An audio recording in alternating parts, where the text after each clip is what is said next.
Le Congo ne tombera jamais. Sauvons l'Afrique.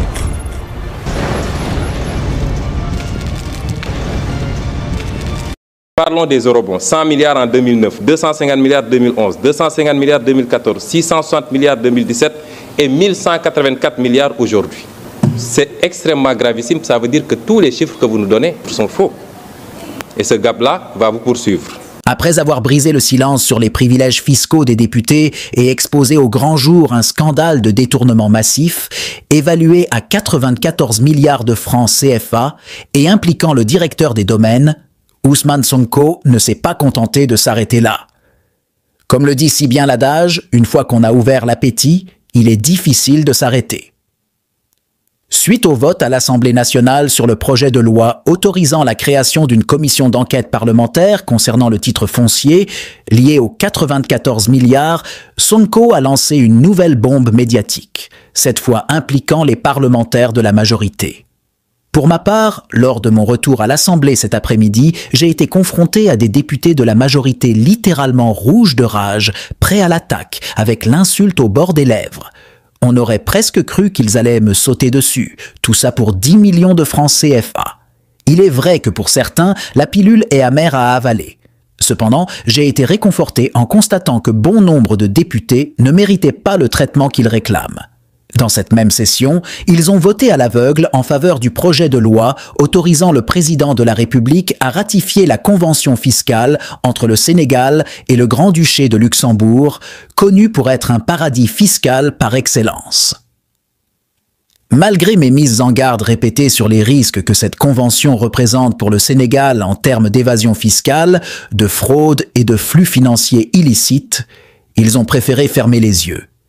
C'est un combat difficile, mais je reste déterminé à défendre l'intégrité financière de notre pays. Ceci dit, Monsieur le Premier ministre, vous n'avez pas répondu à mes questions et vous en avez insuffisamment répondu à d'autres.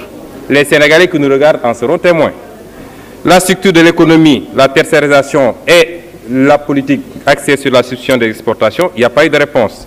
Le dépassement sur les ressources extérieures et les manœuvres budgétaires, les mauvaises pratiques budgétaires, vous n'en avez pas répondu. La protection de l'économie, les APE, les francs CFA, vous n'avez pas répondu. Le pétrole et le gaz, moi j'ai écrit un livre de 252 pages sur le pétrole qui identifie les responsabilités de chacun, du Premier ministre que vous êtes, du Président de la République, du ministre des Mines de l'époque ici présent et même du ministre des Finances sur les questions fiscales. Personne n'en démentira une virgule. Alors venir nous parler d'anglais ou de japonais, c'est du complexe. Ça n'a rien à voir avec le pétrole. Et vous n'avez pas répondu sur l'agrobusiness et les enjeux liés au foncier. Vous avez mal répondu sur la question de la politique industrielle. Sur le coût du terre, j'ai interpellé sur le coût du terre en vous disant que ça ne coûte pas 568 milliards, mais le double. Et ça, je peux le prouver contrat par contrat. Vous n'avez pas répondu. Nous avons accusé un gap de 161 milliards sur les recettes fiscales. Vous ne le démentirez jamais. Et ce gap-là va vous poursuivre. Et à la fin du premier trimestre 2018, on est déjà à un gap de 40 milliards sur les recettes fiscales. Ensuite, nous avons, et nous l'avons démontré, puisque personnellement j'ai saisi le FMI et je vous en ai fait ampliation, que sur les années passées, vous avez fait un dépassement de l'ordre de 216 milliards sur les ressources extérieures. Et c'est extrêmement gravissime. Ça veut dire que tous les chiffres que vous nous donnez, nonobstant votre rengaine habituelle sur les notations ou je ne sais quoi, tous les chiffres sont faux.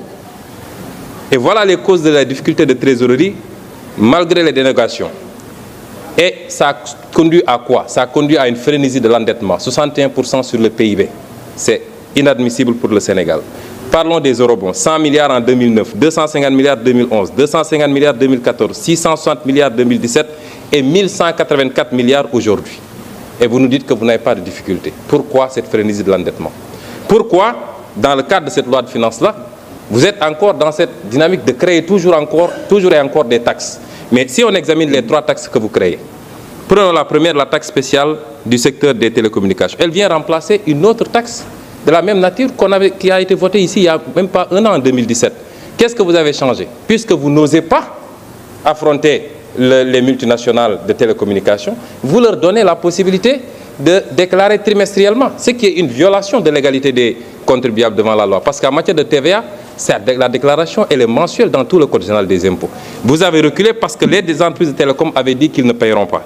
Et vous devez assumer d'avoir annulé la taxe sur les appels entrants. 50 milliards de recettes abandonnées par le président Macky Sall pour respecter une promesse de campagne faite au patronat, particulièrement le patronat français. Le prélèvement sur les compagnies d'assurance.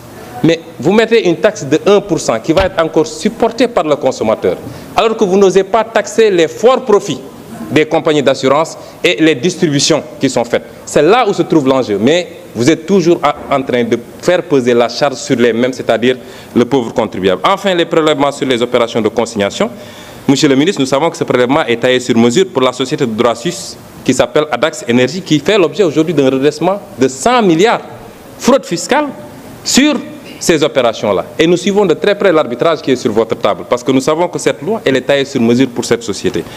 Et voilà que le président Macky Sall, sortant de son sommeil de Lyon, décore cette même société de l'ordre national du Lion. Les multinationales viennent ici, elles fraudent, elles grugent le fisc, mais on les décore après de l'ordre national du Lion. C'est très bien fait, et puis on avance. Et comme d'habitude, parce que ce qu'on ne dit pas assez, c'est que cette société est impliquée dans le scandale de la SAR avec les 8 navires qui ont été commandés sans passer par le conseil d'administration. 400 milliards, vous êtes très informés de ce dossier. Et c'est cette société qui est décorée aujourd'hui. Et cette société qui mérite qu'on lui présente, qu'on fasse une loi spéciale, que nos 20 députés vont voter. Il y a une plainte aujourd'hui à Londres et une plainte au Sénégal. Notre Assemblée nationale aurait dû s'autosaisir si elle était digne de son nom. Et je sais très bien que le président de notre auguste Assemblée connaît bien cette société, presque propriétaire de Oryx, dont il a été lui-même actionnaire, même s'il se défend d'avoir cédé ses actions depuis 2006. Voilà ce qui se cache derrière cette loi de finances rectificative et comment le Sénégal est géré sous Macky Sall, c'est-à-dire c'est les lobbies, c'est les amis, c'est les intérêts et c'est la famille. C'est ça la gestion du Sénégal. Sauvons l'Afrique. Le Congo ne tombera jamais, car la victoire du Congo dépend de l'Éternel, Dieu des armées, et à ses prophètes qui craignent l'Éternel, comme l'évangéliste Bishop John Israel Makiese, descendant de Fumu Kimbangu, Jean-Baptiste est 3e millénaire. Voici le temps de l'éveil prophétique. Lèvons-nous donc comme un seul homme, peuple congolais. Défendons notre patrie, car le Congo ne tombera jamais. Vouloir c'est pouvoir, c'est maintenant ou jamais, c'est maintenant ou jamais, maintenant ou jamais.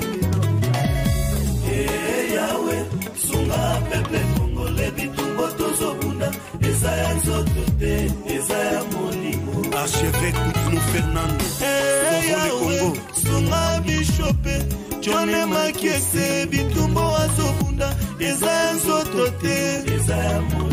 Pasteur Placide Jésus, Mokpadiko, Congolais Téléma Bipa Ibisosa, Isaac Mabaka, l'étoile d'Afrique. Tenons-nous la